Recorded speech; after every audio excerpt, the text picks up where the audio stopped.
ଜୟ ଜଗନ୍ନାଥ ସାଙ୍ଗମାନେ ଆଜି ଆମେ ଆଲୋଚନା କରିବାକୁ ଯାଉଛୁ ଆଇପିଏଲ୍ ଜଗତର ଏକ ବିଶେଷ ଖବର ରବୀନ୍ଦ୍ର ଜାଡେଜା ଓ ସଞ୍ଜୁ ସାମସନଙ୍କ ମଧ୍ୟରେ ସମ୍ଭାବ୍ୟ ବଡ଼ ଟ୍ରେଡ୍ ନ୍ୟୁଜ୍। ହଁ, ଆପଣ ଠିକ୍ ଶୁଣିଲେ। ପ୍ରଥମେ ଜାଣିବା ଦୁଇ ଜଣ ଖେଳାଳିଙ୍କ ବିଷୟରେ। ରବୀନ୍ଦ୍ର ଜାଡେଜା ସିଏସ୍କେର ବିଗ୍ ବସ୍। ତାଙ୍କ ବ୍ୟାଟିଂ, ବୋଲିଂ, ଫିଲ୍ଡିଂ ସବୁଠି ଧୋନିଙ୍କ ଭରସା। ସେ କେବଳ ଖେଳାଳି ନୁହେଁ, ସିଏସ୍କେର ଆଇଡେଣ୍ଟିଟି। ସଞ୍ଜୁ ସାମସନ ଆର୍ଆର୍ର ସଫଳ କ୍ୟାପ୍ଟେନ୍, ଶାନ୍ତ ଭାବେ ନେତୃତ୍ୱ କରନ୍ତି, କନସିଷ୍ଟେଣ୍ଟ ପରଫର୍ମର ଓ ଫ୍ୟାନ୍ସଙ୍କ ଫେଭରେଟ୍। ଏବେ ଖବର ଏହା, ଚେନ୍ନାଇ ସୁପର କିଙ୍ଗ ଓ ରାଜସ୍ଥାନ ରୟାଲ୍ସ ମଧ୍ୟରେ ଚାଲିଛି ଏକ ସ୍ୱାପ୍ ଡିଲ୍ ଚର୍ଚ୍ଚା।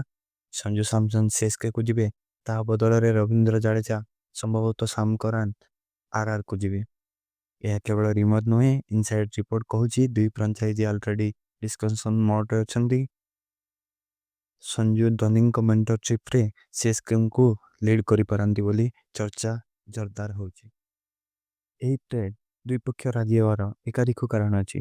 ସିଏସ୍କେ ପାଇଁ ଧୋନି ରିଟାୟାରମେଣ୍ଟକୁ ନିକଟ ଅଛନ୍ତି, ସେ ମେଣ୍ଟର ରୋଲ୍ ନେବେ, ତେଣୁ ଦରକାର ଏକ ଇଣ୍ଡିଆନ୍ କ୍ୟାପ୍ଟେନ୍ ମେଟେରିଆଲ, କାମ୍, ଆନାଲିଟିକାଲ, ମ୍ୟାଚ୍ୟୁର, ଏବଂ ସେହି ପ୍ରୋଫାଇଲ୍ କେବଳ ସଞ୍ଜୁ ସାମସନଙ୍କ ପାଖରେ ଅଛି।